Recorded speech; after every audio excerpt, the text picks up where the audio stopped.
다음 소식입니다. 명절에도 대선 주자들은 고향으로 또 사람들 모이는 곳으로 바삐 움직였습니다. 설 민심을 잡기 위해서인데 보수와 진보가 똘똘 뭉쳐 역대 가장 치열하게 겨뤘던 지난 대선과 달리 이번엔 대통령 탄핵 정국을 거치면서 진보와 보수 지형이 많이 달라졌다는 분석입니다. 대선에 어떤 영향을 미칠지 강청환 기자가 짚어봤습니다.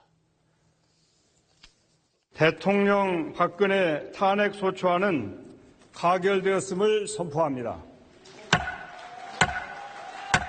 박근혜 대통령 탄핵 정국에서 가장 큰 변화 중 하나는 진보 진영 지지자가 보수 진영 지지자보다 많아졌다는 겁니다. SBS 신년 여론조사 결과 더불어민주당과 국민의당 두 야당 지지도 합계가 전체 응답자의 절반에 육박했습니다. 새누리당과 바른정당 등 보수 정당을 합한 것보다 2배 이상 높습니다. 이런 변화는 대선 주자 지지율로도 연결됩니다.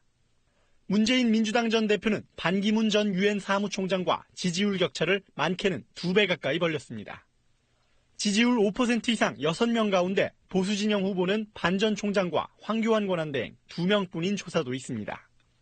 최순실 국정농단 사건으로 중도층이 보수 진영에 등을 돌린 게 가장 큰 원인으로 꼽힙니다.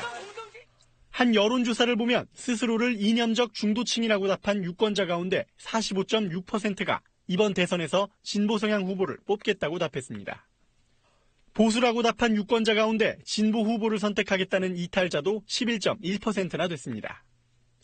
변수는 남아 있습니다.